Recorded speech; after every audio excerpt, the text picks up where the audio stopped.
क्रोध हर किसी को आता है। जब भी किसी की बात बुरी लगती है या किसी का व्यवहार पसंद नहीं आता है तो गुस्सा आ जाता है, और एक बार जब यह आता है तो फिर दिमाग से निकलने का नाम नहीं लेता। ऐसे में आप उस घटना को लेकर बैठ जाते हैं, उसके बारे में सोचते रहते हैं।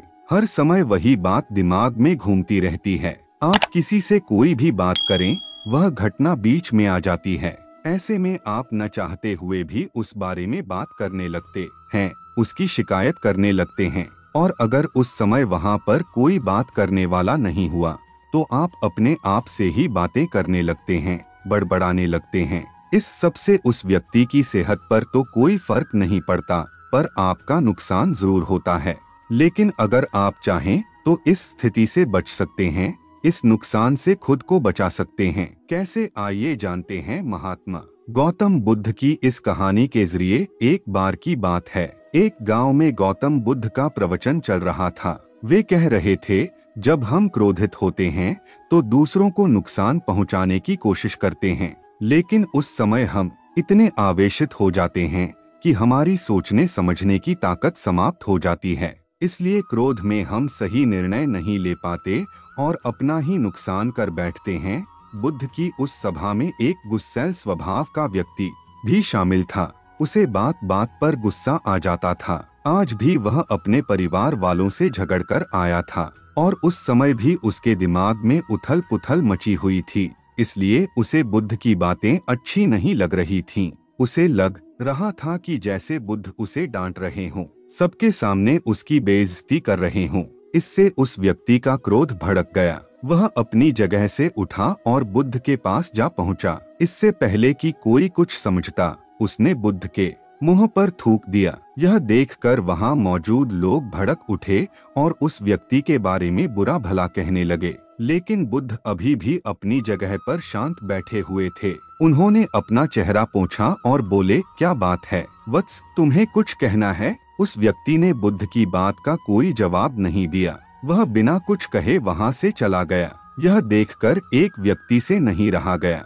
उसने बुद्ध से पूछा, महात्मन, उस मूर्ख व्यक्ति ने आपका अपमान किया और आपने उसे कुछ नहीं कहा। उसकी बात सुनकर बुद्ध धीरे से मुस्कुराए और फिर बोले, तुमने शायद उस व्यक्ति का चेहरा नहीं देखा। वह बहुत परेशान लग रहा था। मुझे लगता है कि वह किसी चिंता में घिरा हुआ था, इसलिए ऐसे व्यक्ति परेशान व्यक्ति को क्या दोष देना। बुद्ध पर थूकने वाला व्यक्ति सभा से उठने के बाद अपने घर चला गया। वह दिन भर बेचैन रहा। उसे अपनी करनी पर पछतावा होता रहा। रात में भी वह सो नहीं पाया और बेचैनी में इधर उधर करवट बदलता रहा। अगले दिन वह फिर से बुद्ध की सभा में गया। वहां पहुंचते ही वह बुद्ध के चरणों में गिर पड़ा और रोने लगा। यह देखकर बुद्ध ने पूछा, क्या हुआ वत्स, तुम क्यों रो रहे हो? वह बोला, मैं वही दुष्ट व्यक्ति हूँ जिसने कल आपका अपमान किया था। पता नहीं कल मुझ पर ऐसा कौन सा पागलपन सवार हुआ जो मैं ऐसी घृणित हरकत कर बैठा।